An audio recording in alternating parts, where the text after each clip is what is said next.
This is the story of the Great War that Rikki Tikki Tavi fought single-handed through the bathrooms of the big bungalow in Sagoli Cantonment. Darzi, the tailor bird, helped him, and Chuchundra, the muskrat, who never comes out into the middle of the floor, but always creeps round by the wall, gave him advice. But Rikki Tikki did the real fighting. He was a mongoose, kind of like a little cat in his fur and his tail, but quite like a weasel in his head and his habits. His eyes and the end of his restless nose were pink. He could scratch himself anywhere he pleased, with any leg, front, or back that he chose to use.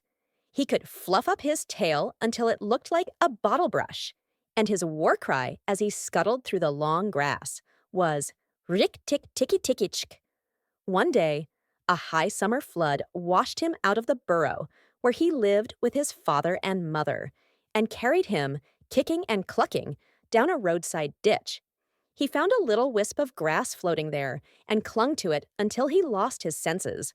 When he revived, he was lying in the hot sun on the middle of a garden path, very draggled indeed, and a small boy was saying, "Here's a dead mongoose. Let's have a funeral." "No," said his mother. "Let's take him in and dry him. Maybe he isn't really dead." They took him into the house, and a big man picked him up between his finger and thumb and said he was not dead, but half choked. So they wrapped him in cotton wool and warmed him, and he opened his eyes and sneezed. "Now," said the big man. He was an Englishman who had just moved into the bungalow. "Don't frighten him, and we'll see what he'll do." It is the hardest thing in the world to frighten a mongoose, because he is eaten up from nose to tail with curiosity. The motto of all the mongoose family is, "Run and find out." And Rikki Tikki was a true mongoose. He looked at the cotton wool, decided that it was not good to eat, ran all round the table, sat up and put his fur in order, scratched himself, and jumped on the small boy's shoulder. "Don't be frightened, Teddy," said his father. "That's his way of making friends." "Ouch, he's tickling under my chin," said Teddy. Rikki Tikki looked down between the boy's collar and neck, snuffed at his ear, and climbed down to the floor, where he sat rubbing his nose. "Good gracious," said Teddy's mother, "and that's a wild creature. I suppose he's so tame because we've been kind to him." "All mongooses are like that," said her husband. "If Teddy doesn't pick him up by the tail or try to put him in a cage, he'll run in and out of the house all day long. Let's give him something to eat." They gave him a little piece of raw meat. Rikki Tikki liked it immensely, and when it was finished, he went out into the veranda and sat in the sunshine and fluffed up his fur to make it dry to the roots. Then he felt better. "There are more things to find out about in this house," he said to himself, "than all my family could find out in all their lives. I shall certainly stay and find out." He spent all that day roaming over the house. He nearly drowned himself in the bathtubs, put his nose into the ink on a writing table, and burned it on the end of the big man's cigar, for he climbed up in the big man's lap to see how writing was done. At nightfall, he ran into Teddy's nursery to watch how kerosene lamps were lighted. And when Teddy went to bed, Rikki Tikki climbed up too. But he was a restless companion because he had to get up and attend to every noise all through the night and find out what made it. Teddy's mother and father came in, the last thing, to look at their boy, and Rikki Tikki was awake on the pillow. "I don't like that," said Teddy's mother. "He might bite the child." "He'll do no such thing," said the father. "Teddy's safer with that little beast than if he had a bloodhound to watch him. If a snake came into the nursery now—" But Teddy's mother didn't want to think of anything so awful. Early in the morning, Rikki Tikki came to early breakfast in the veranda, riding on Teddy's shoulder, and they gave him banana and boiled egg. And he sat on all their laps one after the other, because every well-brought-up mongoose always hopes to be a house mongoose someday and have rooms to run around in, and Rikki Tikki's mother, She used to live in the general's house at Segoli, had carefully told Rikki what to do if ever he came across men. Then Rikki Tikki went out into the garden to see what was to be seen. It was a large garden, only half cultivated, with bushes as big as summer houses of roses, lime and orange trees, clumps of bamboos, and thickets of high grass. Rikki Tikki licked his lips. "This is a splendid hunting ground," he said, and his tail grew bottle-brushy at the thought of it. And he scuttled up and down the garden, snuffing here and there, until he heard very sorrowful voices in a thorn bush. It was Darzy, the tailor bird, and his wife. They had made a beautiful nest by pulling two big leaves together and stitching them up the edges with fibers, and had filled the hollow with cotton and downy fluff. The nest swayed to and fro as they sat on the rim and cried. "What is the matter?" asked Rikki Tikki. "We are very miserable," said Darzy. "One of our babies fell out of the nest yesterday, and Nog ate him." Said Rikki Tikki. "That is very sad, but I am a stranger here. Who is Nag?" Darzy and his wife only cowered down in the nest without answering, for from the thick grass at the foot of the bush there came a low hiss, a horrid cold sound that made Rikki Tikki jump back 2 clear feet. Then, inch by inch out of the grass rose up the head and spread hood of Nag, the big black cobra, and he was 5 feet long from tongue to tail. When he had lifted 1/3 of himself clear of the ground, he stayed balancing to and fro exactly as a dandelion tuft balances in the wind. And he looked at Rikki Tikki with the wicked snake's eyes that never change their expression, whatever the snake may be thinking of. "Who is Nag?" he said. "I am Nag. The great god Brahm put his mark upon all our people when the first cobra spread his hood to keep the sun off Brahm as he slept. Look, and be afraid." He spread out his hood more than ever, and Rikki Tikki saw the spectacle mark on the back of it that looks exactly like the eye part of a hook and eye fastening. He was afraid for a minute, but it is impossible for a mongoose to stay frightened for any length of time. And though Rikki Tikki had never met a live cobra before, his mother had fed him on dead ones, and he knew that all a grown mongoose's business in life was to fight and eat snakes. Nag knew that too, and at the bottom of his cold heart, he was afraid. "Well," said Rikki Tikki, and his tail began to fluff up again. "Marks or no marks, do you think it is right for you to eat fledglings out of a nest?" Nog was thinking to himself and watching the least little movement in the grass behind Rikki Tikki. He knew that mongooses in the garden meant death sooner or later for him and his family, but he wanted to get Rikki Tikki off his guard. So he dropped his head a little and put it on one side. "Let us talk," he said. "You eat eggs. Why should not I eat birds?" "Behind you! Look behind you!" sang Darzy. Rikki Tikki knew better than to waste time in staring. He jumped up in the air as high as he could go, and just under him whizzed by the head of Nagaina, Nag's wicked wife. She had crept up behind him as he was talking to make an end of him, and he heard her savage hiss as the stroke missed. He came down almost across her back, and if he had been an old mongoose, he would have known that then was the time to break her back with one bite. But he was afraid of the terrible lashing return stroke of the cobra. He bit indeed, but did not bite long enough, and he jumped clear of the whisking tail, leaving Nagaina torn and angry. "Wicked, wicked, Darzy," said Nag, lashing up as high as he could reach toward the nest in the thorn bush. But Darzy had built it out of reach of snakes, and it only swayed to and fro. Rikki Tikki felt his eyes growing red and hot. When a mongoose's eyes grow red, he is angry. And he sat back on his tail and hind legs like a little kangaroo and looked all around him and chattered with rage. But Nag and Nagaina had disappeared into the grass. When a snake misses its stroke, it never says anything or gives any sign of what it means to do next. Rikki Tikki did not care to follow them, for he did not feel sure that he could manage two snakes at once. So he trotted off to the gravel path near the house and sat down to think. It was a serious matter for him. If you read the old books of natural history, you will find they say that when the mongoose fights the snake and happens to get bitten, he runs off and eats some herb that cures him. That is not true. The victory is only a matter of quickness of eye and quickness of foot. Snakes blow against mongooses jump, and as no eye can follow the motion of a snake's head when it strikes, that makes things much more wonderful than any magic herb. Rikki Tikki knew he was a young mongoose, and it made him all the more pleased to think that he had managed to escape a blow from behind.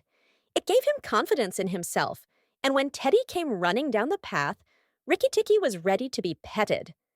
But just as Teddy was stooping, something flinched a little in the dust, and a tiny voice said, "Be careful! I am Death." It was Carrot, the dusty brown snakeling that lies on the dusty earth, and his bite is as dangerous as the cobra's. But he is so small that nobody thinks of him, and so he does the more harm to people. Rikki Tikki's eyes grew red again, and he danced up to Carrot with the peculiar, rocking, swaying motion that he had inherited from his family. It looks very funny, but it is so perfectly balanced a gait that you can fly off from it at any angle you please. And in dealing with snakes, this is an advantage.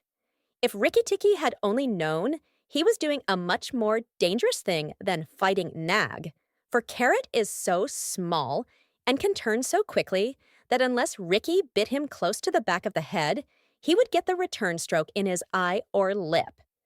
But Rikki did not know. His eyes were all red, and he rocked back and forth, looking for a good place to hold. Carrot struck out.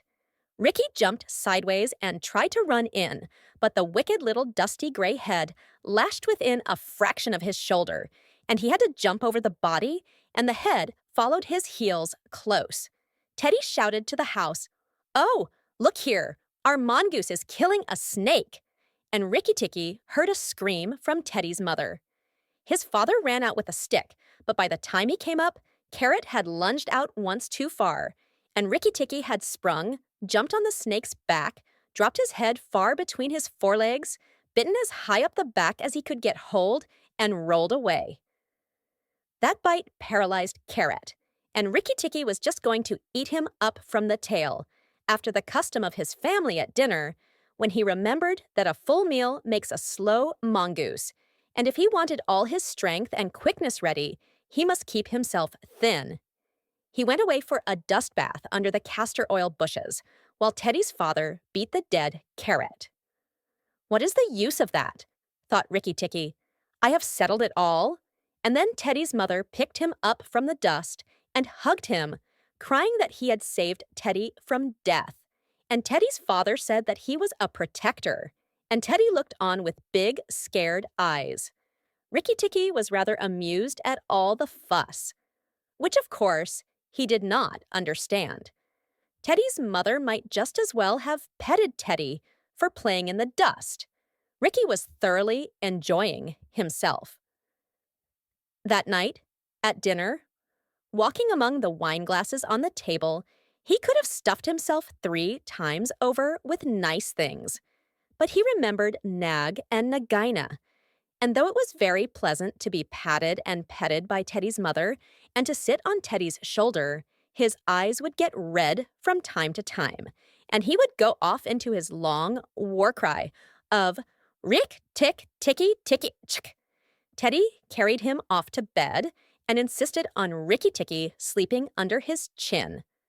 Rikki Tikki too well bred to bite or scratch, but as soon as Teddy was asleep, he went off for his nightly walk around the house, and in the dark he ran up against Chuchundra, the muskrat, creeping round by the wall. Chuchundra is a broken-hearted little beast. He whimpers and cheeps all the night, trying to make up his mind to run into the middle of the room. but he never gets there. "Don't kill me," said Chuchundra, almost weeping. "Rikki Tikki, don't kill me." "Do you think a snake killer kills muskrats?" said Rikki Tikki scornfully. "Those who kill snakes get killed by snakes," said Chuchundra, more sorrowfully than ever. "And how am I to be sure that Nag won't mistake me for you some dark night?" "There's not the least danger," said Rikki Tikki, "but Nag is in the garden, and I know you don't go there." "My cousin Chua, the rat, told me," said Chuchundra, and then he stopped. "Told you what?" "Hush! Nag is everywhere, Rikki Tikki. You should have talked to Chua in the garden." "I didn't. So you must tell me. Quick, Chuchundra, or I'll bite you." Chuchundra sat down and cried till the tears rolled off his whiskers. "I am a very poor man," he sobbed. "I never had spirit enough to run out into the middle of the room. Hush! I mustn't tell you anything. Can't you hear, Rikki Tikki?" Rikki Tikki listened. The house was as still, but he thought he could just catch the faintest scratch in the world, a noise as faint as that of a wasp walking on a window pane, the dry scratch of a snake's scales on brickwork.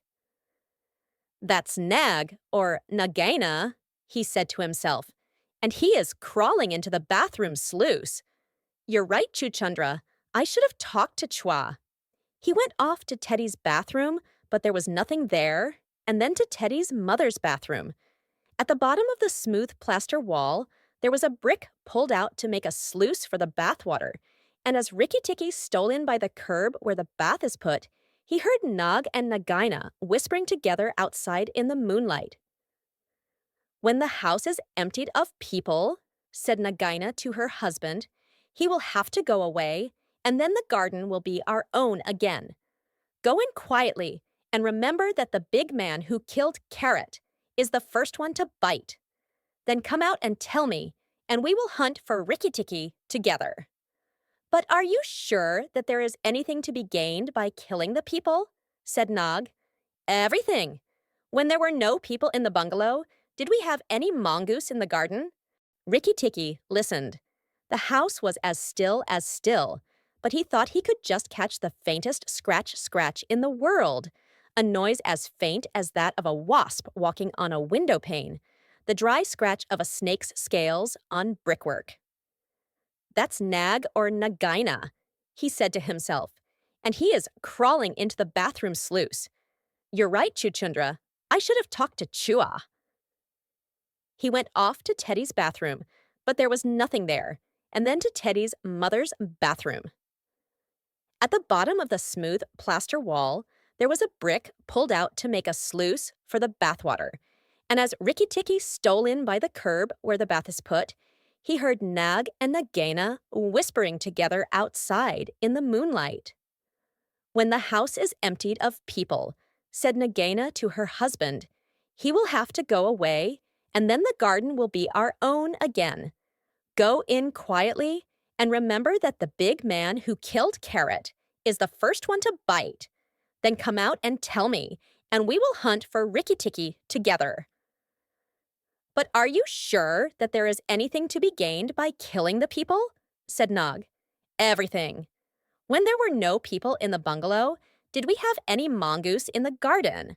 So long as the bungalow is empty, we are king and queen of the garden. And remember that as soon as our eggs in the melon bed hatch, as they may tomorrow, our children will need room and quiet." "I had not thought of that," said Nag. "I will go, but there is no need that we should hunt for Rikki Tikki afterward. I will kill the big man and his wife, and the child if I can, and come away quietly. Then the bungalow will be empty, and Rikki Tikki will go." Rikki Tikki tingled all over with rage and hatred at this, and then Nag's head came through the sluice, and his 5 feet of cold body followed it.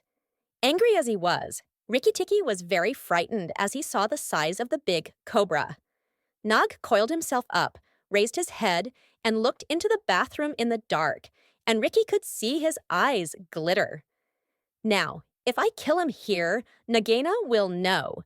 And if I fight him on the open floor, the odds are in his favor. What am I to do? Said Rikki Tikki Tavi. Nag waved to and fro, and then Rikki Tikki heard him drinking from the biggest water jar that was used to fill the bath. That is good, said the snake. Now, when Carrot was killed, the big man had a stick. He may have that stick still, but when he comes in to bathe in the morning, he will not have a stick. I will wait here until he comes. Nagaina, do you hear me? I will wait here in the cool until daytime. There was no answer from outside, so Rikki Tikki knew Nagaina had gone away. Nag coiled himself down, coil by coil, round the bulge at the bottom of the water jar, and Rikki Tikki stayed still as death.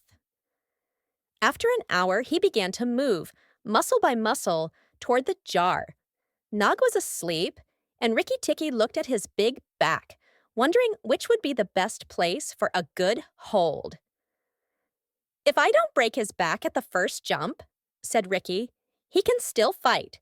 And if he fights, oh, Rikki! He looked at the thickness of the neck below the hood, but that was too much for him, and a bite near the tail would only make Nag savage. It must be the head, he said at last, the head above the hood, and when I am once there, I must not let go. Then he jumped. The head was lying a little clear of the water jar, under the curve of it, and as his teeth met, Rikki braced his back against the bulge of the red earthenware to hold down the head. This gave him just 1 second's purchase, and he made the most of it. Then he was battered to and fro as a rat is shaken by a dog, to and fro on the floor, up and down, and round in great circles. But his eyes were red, and he held on as the body cartwhipped over the floor, upsetting the tin dipper and the soap dish and the flesh brush, and banged against the tin side of the bath. As he held, he closed his jaws tighter and tighter, for he made sure he would be banged to death. And for the honor of his family, he preferred to be found with his teeth locked. He was dizzy, aching, and felt shaken to pieces when something went off like a thunderclap just behind him. A hot wind knocked him senseless, and red fire singed his fur.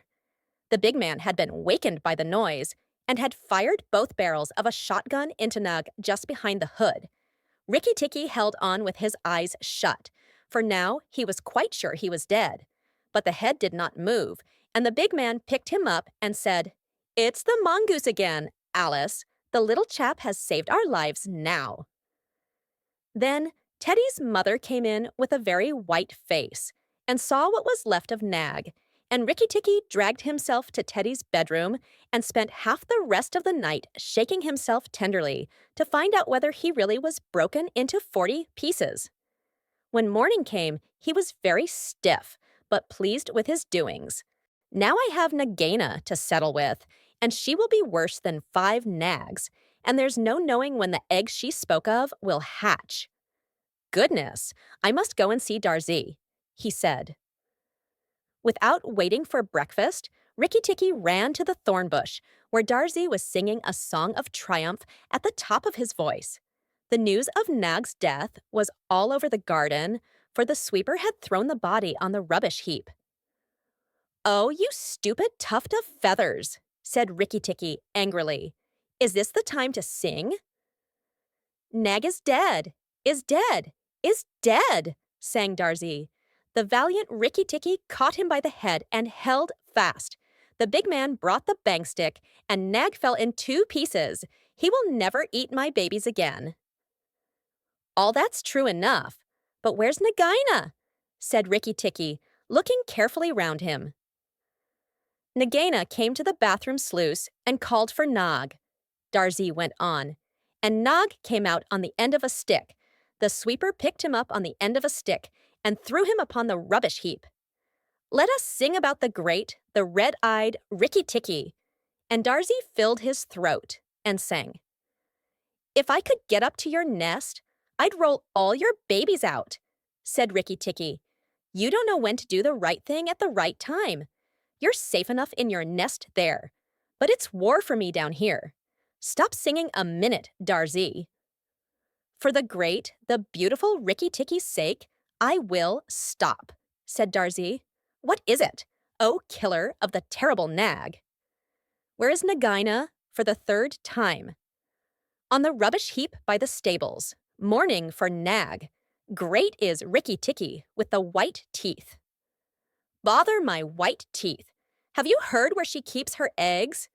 In the melon bed, on the end nearest the wall, where the sun strikes nearly all day. She had them there weeks ago. And you never thought it worthwhile to tell me? The end nearest the wall, you said. Rikki Tikki, you are not going to eat her eggs? Not eat exactly. No. Darzy, if you have a grain of sense, you will fly off to the stables and pretend that your wing is broken and let Nagaina chase you away to this bush. I must get to the melon bed, and if I went there now, she'd see me. Darzy was a feather-brained little fellow who could never hold more than one idea at a time in his head. And just because he knew that Nagaina's children were born in eggs like his own, he didn't think at first that it was fair to kill them. But his wife was a sensible bird, and she knew that cobra's eggs meant young cobras later on. So she flew off from the nest and left Darzy to keep the babies warm and continue his song about the death of Nag. Darzy was very like a man in some ways. She fluttered in front of Nagaina by the rubbish heap and cried out, "Oh, my wing is broken! The boy in the house threw a stone at me and broke it." Then she fluttered more desperately than ever. Nagaina lifted up her head and hissed, "You warned Rikki Tikki when I would have killed him." Indeed, and truly, you've chosen a bad place to be lame in. And she moved toward Darzy's wife, slipping along over the dust. The boy broke it with a stone, shrieked Darzy's wife. Well, it may be some consolation to you when you're dead to know that I shall settle accounts with the boy. My husband lies on the rubbish heap this morning, but before night the boy in the house will lie very still. What is the use of running away? I am sure to catch you. Little fool, look at me. Darzy's wife knew better than to do that, for a bird who looks at a snake's eyes gets so frightened that she cannot move. Darzy's wife fluttered on, piping sorrowfully and never leaving the ground, and Nagaina quickened her pace. Rikki Tikki heard them going up the path from the stables, and he raced for the end of the melon patch near the wall. There, in the warm litter about the melons, very cunningly hidden, he found 25 eggs, about the size of a bantam's eggs, but with whitish skin instead of shell. I was not a day too soon, he said, for he could see the baby cobras curled up inside the skin, and he knew that the minute they were hatched, they could each kill a man or a mongoose. He bit off the tops of the eggs as fast as he could, taking care to crush the young cobras, and turned over the litter from time to time to see whether he had missed any. At last there were only 3 eggs left, and Rikki Tikki began to chuckle to himself when he heard Darzy's wife screaming, "Rikki Tikki!" I led Nagaina toward the house, and she has gone into the veranda, and oh, come quickly, she wants to kill. Rikki Tikki smashed 2 eggs and tumbled backward down the melon bed with the 3rd egg in his mouth, and scuttled to the veranda as hard as he could put foot to the ground.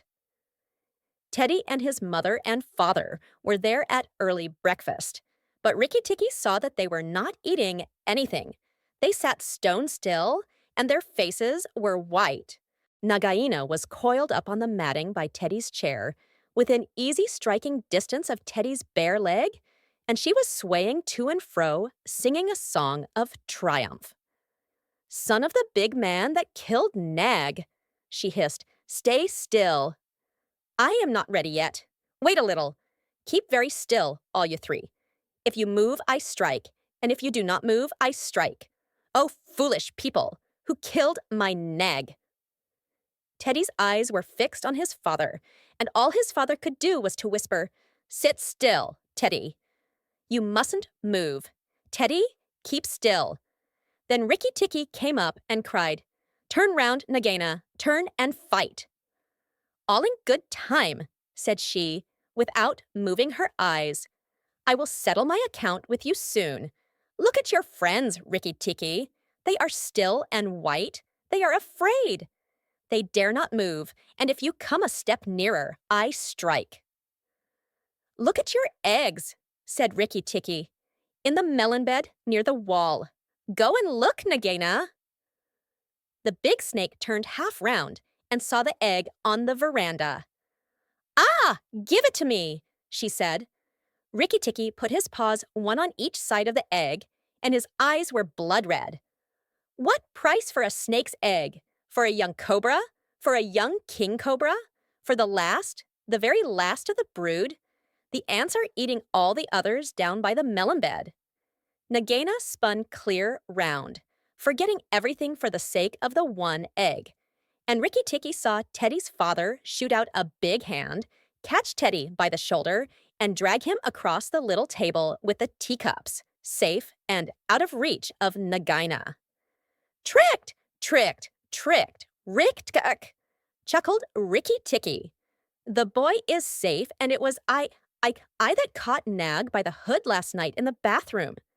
Then he began to jump up and down, all 4 feet together, his head close to the floor. He threw me to and fro, but he could not shake me off. He was dead before the big man blew him in two. I did it. Rikki Tikki Tuk. Come then, Nagaina. Come and fight with me. You shall not be a widow long. Nagaina saw that she had lost her chance of killing Teddy, and the egg lay between Rikki Tikki's paws. "Give me the egg, Rikki Tikki. Give me the last of my eggs, and I will go away and never come back," she said, lowering her hood. "Yes, you will go away, and you will never come back, for you will go to the rubbish heap with Nag. Fight, widow! The big man has gone for his gun. Fight!" Rikki Tikki was bounding all round Nagaina, keeping just out of reach of her stroke, his little eyes like hot coals. Nagaina gathered herself together and flung out at him. Rikki Tikki jumped up and backward. Again and again and again she struck, and each time her head came with a whack on the matting of the veranda, and she gathered herself together like a watch spring. Then Rikki Tikki danced in a circle to get behind her, and Nagaina spun round to keep her head to his head, so that the rustle of her tail on the matting sounded like dry leaves blown along by the wind. He had forgotten the egg. It still lay on the veranda, and Nagaina came nearer and nearer to it, until at last, while Rikki Tikki was drawing breath, she caught it in her mouth, turned to the veranda steps, and flew like an arrow down the path, with Rikki Tikki behind her. When the cobra runs for her life, she goes like a whiplash flicked across a horse's neck. Rikki Tikki knew that he had to catch her, or all the trouble would begin again. She headed straight for the long grass by the thorn bush, and as he was running, Rikki Tikki heard Darzee still singing his foolish little song of triumph. But Darzee's wife was wiser. She flew off her nest as Nagaina came along and flapped her wings about Nagaina's head. If Darzee had helped, they might have turned her, but Nagaina only lowered her hood and went on. Still, the instant's delay brought Rikki Tikki up to her, and as she plunged into the rat hole where she and Nag used to live, his little white teeth were clenched on her tail, and he went down with her, and very few mongooses, however wise and old they may be, cared to follow a cobra into its hole.